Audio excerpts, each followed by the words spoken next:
Every day there's more news about the inevitable arrival of autonomous vehicles. At the same time, more people are using ride-hailing and ride-sharing apps, and the percentage of teens getting their driver's license continues to decline.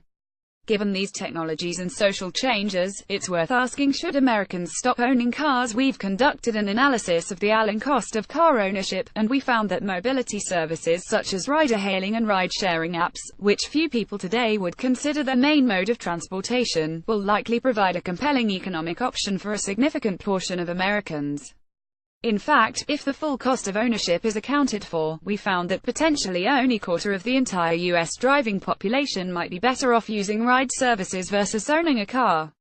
From dream to brutal reality, America's love affair with the car and individual car ownership took off after World War II, aided by inexpensive fuel, a rising consumer class and a vast national network of highways.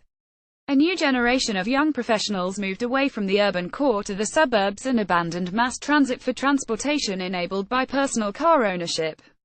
This shift transformed the modern American landscape, triggered a new approach to city planning and enabled urban sprawl. Cities that blossomed before World War II, New York and Boston, for example, already had and continue to use their mass transit systems. By contrast, cities whose growth mostly occurred in a post-war boom like Los Angeles, Atlanta, Houston and Denver were built and effectively designed around car ownership. It's still typical for an American family to buy a house that has a large garage to store cars. But for many people, the 1950s concept of driving as an expression of personal liberty has been replaced by the brutal reality that driving is often a tedious chore. With an average price of $35,000 apiece in the U.S., cars are used about 4% of the time, during which drivers are often subjected to congested traffic. On its face, spending so much money for an appliance that starts losing value immediately, takes up vast amount of our free time and is rarely used seems ridiculous.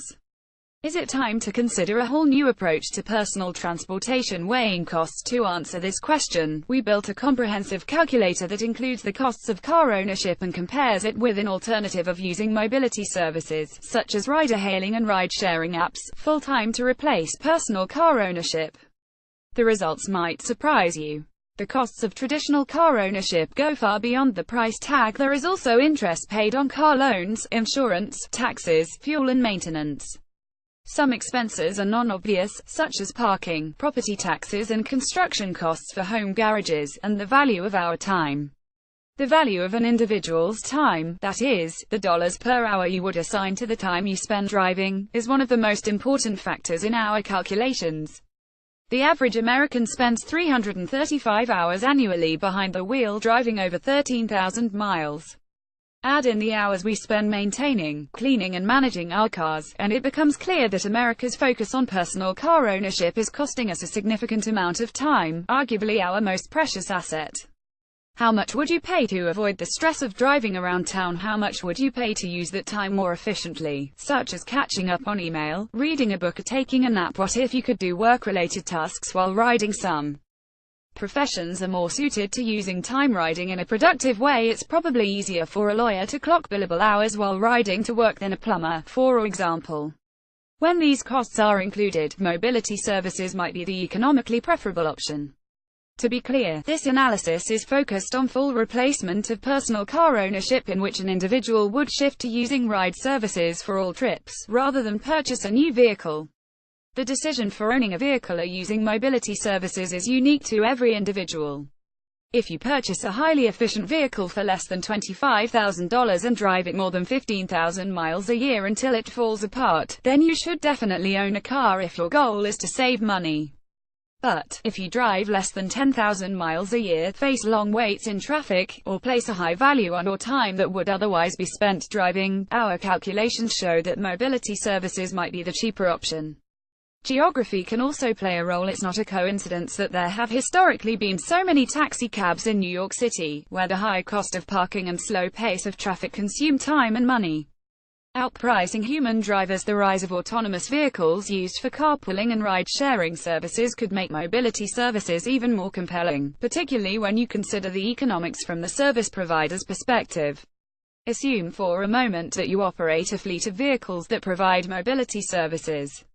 Let's also assume you can purchase the vehicles in bulk for $20,000 apiece and that they will operate full-time for 5 years. The average age of a New York City taxi was 3.6 years in 2015. The median annual pay for a taxi driver is approximately $25,000. This means that it will cost you $145,000 to purchase the car and pay a driver over 5 years of operations, ignoring fuel, maintenance, registration and other miscellaneous operating expenses. Using common accounting practices, we calculated that if you could buy an autonomous vehicle for less than $114,000, a service provider would be better off never hiring a driver. For the average customer, a price tag of $114,000 is unimaginably high for a car. But, for a company like Uber that might someday operate a fleet of autonomous vehicles, a price tag north of $100,000 might look like gold when compared with paying drivers, a major contributor to operating cost. As the price for autonomous vehicles goes down, the cost of sharing ride services goes lower. That means more consumers are more likely to use them, expanding the overall market. Uber, Alphabet Google, 1.08%, Google, 0.84%, and many of the automotive companies understand this. It's one of many reasons why there is an epic race to capture market share and eventually be the first to dare fully autonomous vehicles.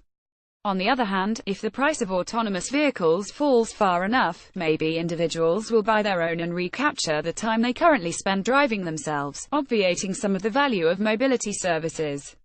Cultural factors. But another question remains: do Americans really want to give up their cars? Even if mobility services with carpooling and automation are a less expensive choice, the service might still not be adopted quickly since people purchase cars for many reasons beyond simply price. For example, they buy cars for convenience, status, fun, identity, and so forth. For many decades, the car has been a critical part of the American culture, often used as a tool to flaunt wealth and showcase the unique personalities of the drivers. Will Americans want to ride in cookie-cutter cars that are part of a larger automated fleet? Will they trade off the idea of car ownership as an extension of identity to gain back some of their free time? Some trends do appear to be working in favor of increased use of mobility services.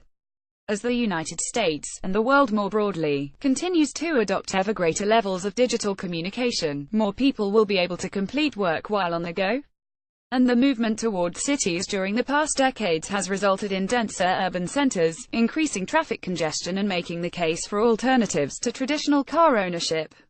Even changes in how different generations consume goods and services might be playing a role. Millennials have shown tepid interest in following in the footsteps of prior generations when it comes to car ownership. It will be interesting to observe whether Generation Y shows more desire for cars as they begin to enter parenthood and push toward suburbs in pursuit of affordable housing. How the transition will play out is still unclear. If we were to postulate, it seems the most likely outcome is that the future transportation system will be a mix of personal car ownership and mobility services, using both systems as complementary.